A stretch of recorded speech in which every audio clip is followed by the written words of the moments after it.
Աշխարհում անցել են այսպիսի մոդելի, որ մասնագետների ներկայացմամբ, որ սահմանային առաջին կետերում հիմնականում տեղակայվում են տեխնիկական միջոցներ, որոնք վերահսկում են մինչև 25 կիլոմետր խորությամբ հակառակորդի կամ սահմանակցի շարժը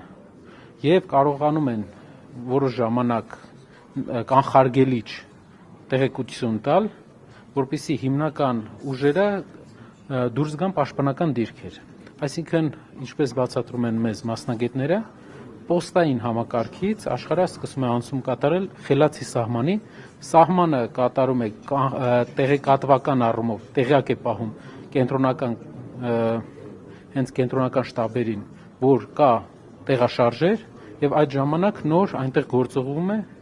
հատուկ խմբեր։ Իհարկե, ես մի քիչ բարձեցված ասեցի, մասնագիտական առումով Ավանեսյանը կներկայացնի, թե ինչպես է դա աշխատում։ Բայց դրա հիմնական նպատակը, որ զորքը զինվորները հիմնականում վերապատրաստվեն եւ պոստեր բարձրանան, դիրքեր բարձրանան միայն այն ժամանակ,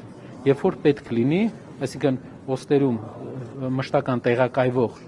զինվորների թիվը կչանա, քանի որ նրանք պետք է վերապատրաստվեն։ Իսկ նույն այդ ուղղությամբ տեղեկատվական, ինֆորմացիոն հարցերը կլուծի արդեն տեխնիկան, սարքավորումները։ Այստեղ գտնվում է նաև մի ընկերության ներկայացուցիչ, իհարկե նրանց հետ մենք ցանկություն չեղավ այսպես լայն ստորագրել, քանի որ կան մի քանի նկատառումներ, բայց նրանց հետ բանակցում ենք, որպեսզի մեկի երկիր մեր տարածաշրջանում արդեն իրենց հետ ունի պայմանագիր մերձավոր արևելքում։ Եվ մենք բանակցում ենք, որպեսզի մեր երկրին էլ տրամադրվի այդպիսի հնարավորություն խելացի սահմանի տեխնիկական միջոցների պայմանագիր։ Պարոն Կարապետյան, հուշագրերը ստորագրվեցին, սակայն հունիսի 7-ը դեռ չի եկել։ Ինչ կարող եք ասել, մինչև դա փորձագիտական խմբերը որքան ժամանակ կմնան Հայաստանում, ինչ գործողություններ կկատարվեն, իրենց փորձառությունը արդյոք արդեն իսկ ունեն թեկուզ որոշակիորեն փոխանցելու հնարավորություն, ՊՆ-ի հետ կամ չգիտեմ, մասամբ համագործակցության հնարավորություն եզրեր տեսնում եք թե ոչ։ Շատ կարևոր է քաղաքական կամքը, վերափոխման Պաշտպանական համակարգի վերափոխման քաղաքական կամքը։ Այսօր մենք տեսնում ենք, որ ավելի շատ կա ցուցադրական կամք, քան թե խորքային, բայց ամբողջ անալիզը եւ առաջարկների փաթեթը պատրաստ են եւ process-ի մեջ են, այսինքն մինչեւ ընտրական process-ները մենք հիմնական հիմքերը ունենալու ենք, որը կներկայացնենք արդեն կիրագործենք ընտրական process-ներից հետո հողի վրա։ Պարոն Կարապետյան, ինչ հուշագրեր ստորագրվեցին այսօր, խնդրեմ փոքր մանրամասնեք, ինչով էին դրանք կարևոր։ Հիմնականում ընկերություններից մեկը զբաղվում է հատուկ ջոկատայինների վերապատրաստմամբ, ծովային հետևակ, հատուկ ջոկատայիններ, Աֆղանստանի պատերազմի հետ կապված մասնագիտական խմբերին եւ տարբեր երկրներին այդպիսի ծառայություններ է տալիս։ Մենք ստորագրեցինք, որպեսզի հետագայում մեր բանակում էլ այդ վերապատրաստման դասընթացները, վերապատրաստման կուրսերը շատ արագ մենք կարողանանք իմպլեմենտացնենք։ Հունական ընկերությունը նույնպես վերապատրաստման ընկերություն է, սակայն ավելի լայն ֆորմատով, ոչ միայն հատուկ ջոկատայինների, այլ ընդհանուր զորատեսակների։ Հիմնականում հետևակ է։ Վայրի ընտրությունը ինչով էր պայմանավորված, մենք իհարկե գիտակցում ենք, բայց կխնդրենք եւս մեկ անգամ դուք ներկայացնեք եւ ինչ աներ, որպեսզի հաջորդ տարի մենք չունենանք օկուպացված տարածքներ եւ ջերմուկը ազատագրվի այն հատվածը, որը փաստորեն Թշնամու տիրապետության տակ է արդեն 2-3 տարի։ Ջերմուկը խորհրդանիշն է խաղաղ Հայաստանի։ Երբեք սահմանային չի եղել։ Այսօր դարձել է սահման։ Սա ցույց է տալիս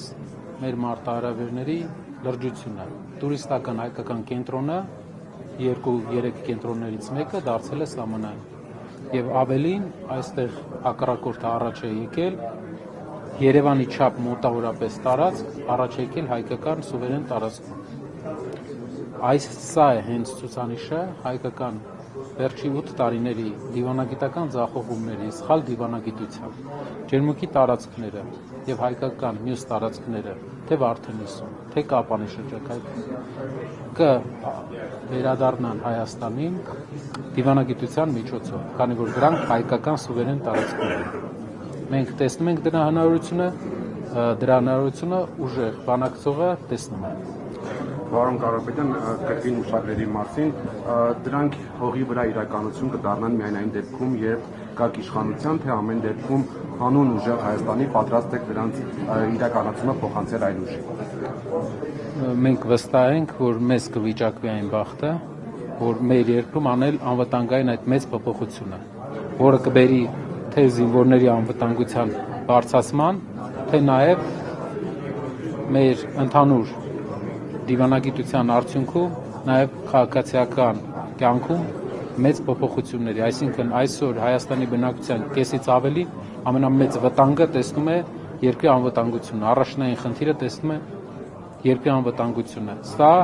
երկրի ղեկավարության վարած թույլ քաղաքականության արդյունք է, 3 պատերազմների սխալ վարած արտաքին քաղաքականության շնորհիվ բերված 3 պատերազմների արդյունք է եւ մեր թիմին հայության այն պրոակտիվ հատվածին, որ ուզում է փոփոխություններ, որը չի ուզում համակերպվել թույլ լինելու հետ, հնարավորություն է տրվելու, ես կարծում եմ, ու մենք վստահ ենք, որ այդ պատմական փոփոխությունը կատարենք։